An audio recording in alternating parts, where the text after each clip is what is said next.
Yeah. Now we are talking about the table with table name, SSN, date of birth, grade, and salary. These are going to be the five attributes which are taking care of a table. Now you can see that now you can see that assume a grade is going to determine the salary. Assume there was a condition. The condition was the grade was determining the salary. So at this case, 70 and 70, they are going to be the duplicate values.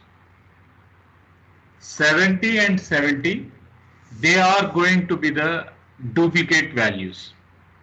Similarly, 80 and 80, again, these items are duplicates or they are going to repeat again. So such is a word we call here as redundancy.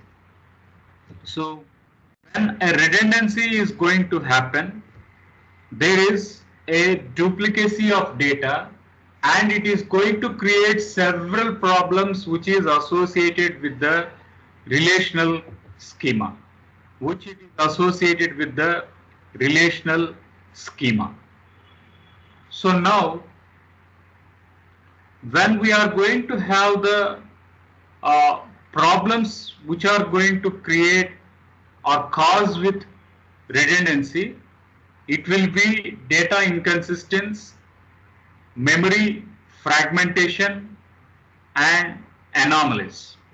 So anomalies, they will be 1, update, 2, delete, and 3, it will be insert.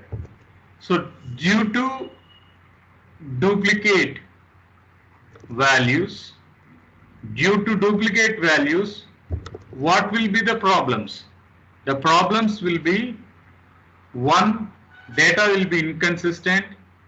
2, there will be some holes in the data. There will be some disk blocks which will be in a bad sector. So where memory is distributed into fragments. And 3, errors will come. 3, errors will rise when there was an insert operation, delete operation, or an update operation. So how are these errors coming up? Let us discuss. So these errors, they are going to come up over an employee table in a company. So this is an example here. Now each employee in a company is going to have a department associated with them as well as a student group. So employee is there, he is going to have an AND operation with department and student group. So 2 activities should be there. So both 1 and 2 must follow. So an employee, when he is going to join up, he has his employee ID, he has his name, he has his department, he has his student group. And the compulsory condition was when there was a department, then a student group is going to be formed.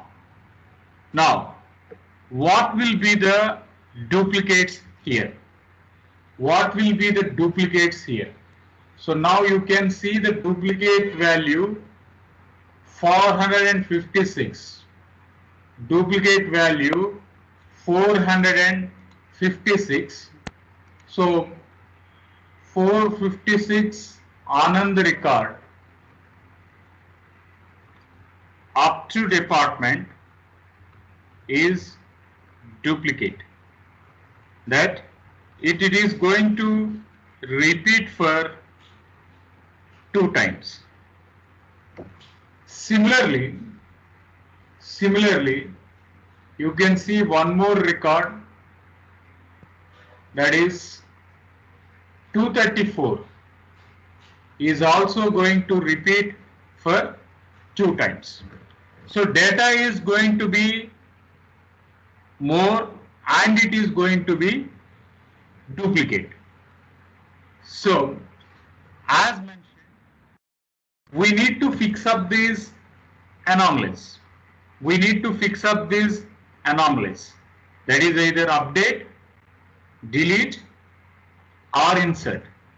Either they need to be update, delete or insert at this case.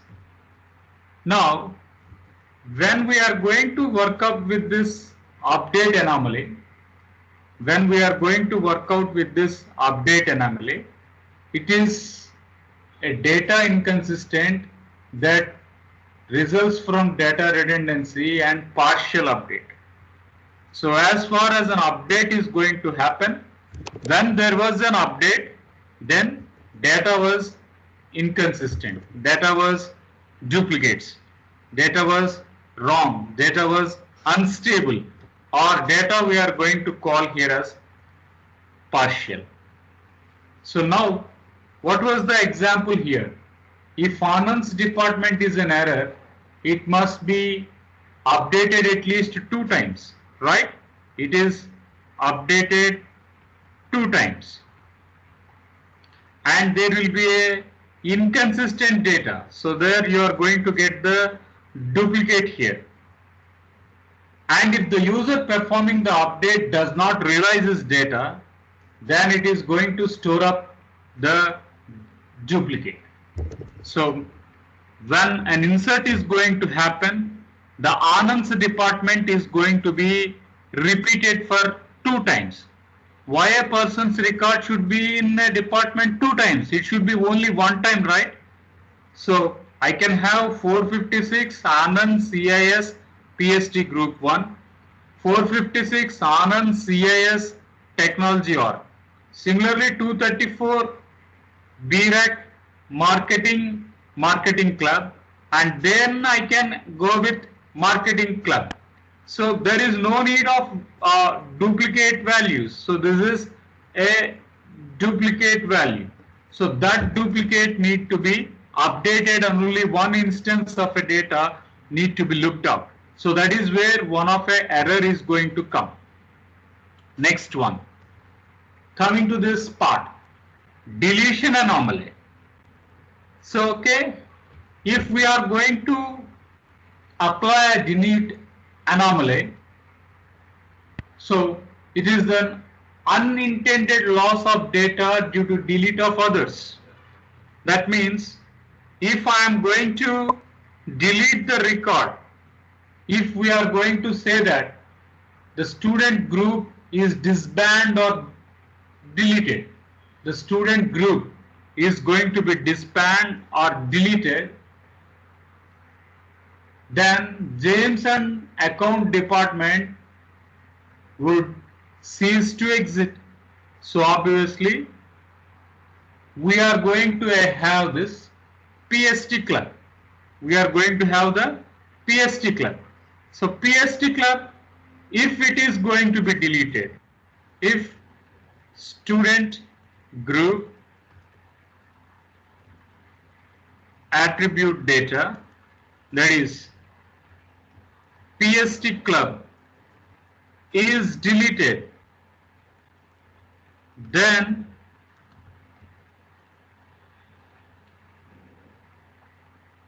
the database is going to be inconsistent.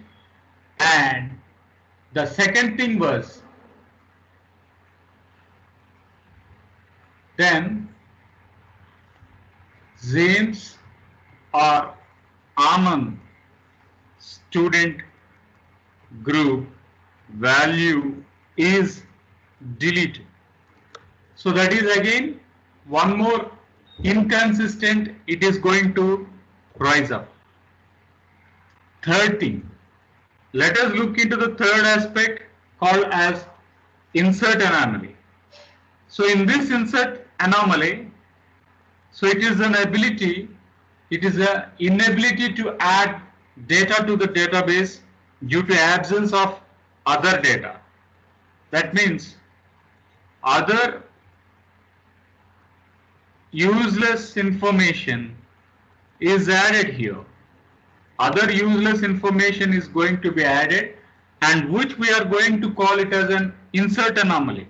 So that it is going to be the inability of a data. We want only few fields of data to be added, but along with that another fields of data is going to be taken up. For example, we are going to assume student group is defined so that it should be null values are not null. That means not null. Not null student group. No null values. So now for the first time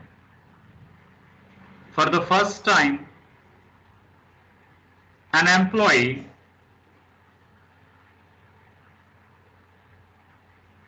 if he is joining on that day, he cannot be in the student group. Only department is applicable, right? So when we are inserting a row into the table, and if a new employee is going to join, assume some 501 is going to join, then we are going to put 501 as Rama and the department was CSE. Now I can't put directly the student group. Student group should be taken up voluntarily. So this it is going to result a data with a inconsistent or omissions of the data. So these three errors, they made the database to be inconsistent. That is update, delete or insert. Now these three elements need to be fixed so that data is going to be anomaly free. Data is going to avoid the anomalies. Now, how is it possible? It is possible with technique number 1, normalization, technique number 2 with decomposition. So in order to eliminate the data anomalies, that is data redundancy, this it is going to be taken up with 1, normalization, 2 with data decomposition. So when it is taking up with the decomposition part, it is splitting of the table or decomposing or dividing the table to build up few relations. So instead of using a large table, it is going to be taken up to use working with smaller tables rather than large tables. So working with smaller tables rather than large tables gives better results, and they are going to eliminate anomalies. So for that we will be using the technique called as decomposition. Okay, decomposition need to be applied. Then how can we go with decomposition, or how can we move up with decomposition? It is taken up with a word called as functional dependency. It is taken up with a word called as functional dependency. And what was this functional dependency was, it is going to establish a relationship between the attributes that corresponds to a single relation. So if I am going to have a student table, then I am going to have student ID, name, and thereby address. Now I can establish a relation between the attributes in the single table or the relation. So there we are going to get the word called as functional dependency. So when we are going to call it as a functional dependency, then it takes up a representation with x to y. It takes up a relation called as x to y. That is, x is functionally dependent on y, or x functionally determines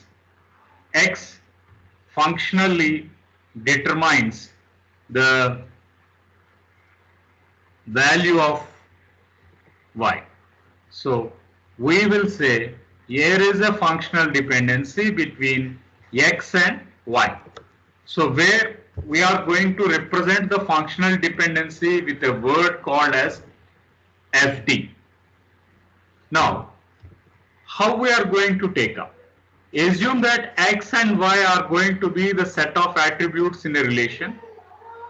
X and y are going to be the set of attributes in a relation. Now, x is going to determine the value of y. X is going to determine the value of y,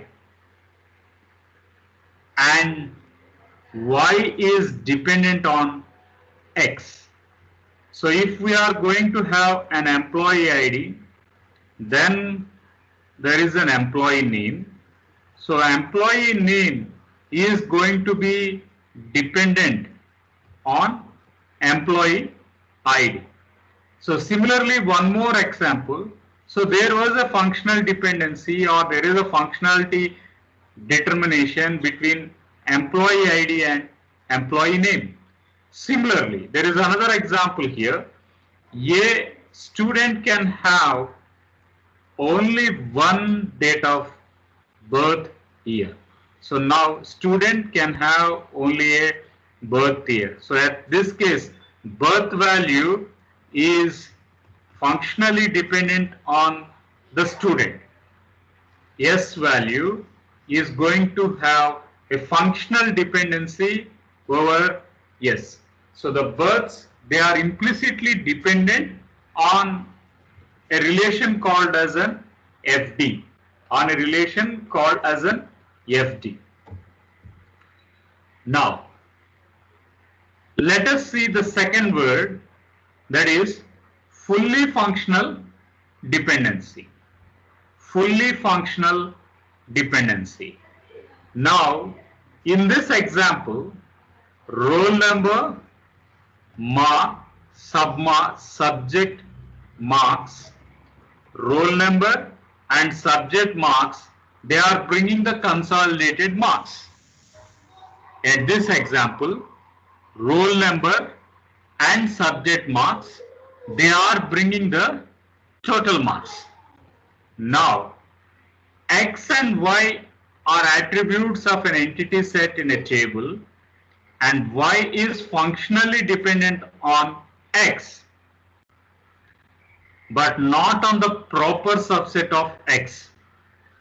We call here as fully functional dependency.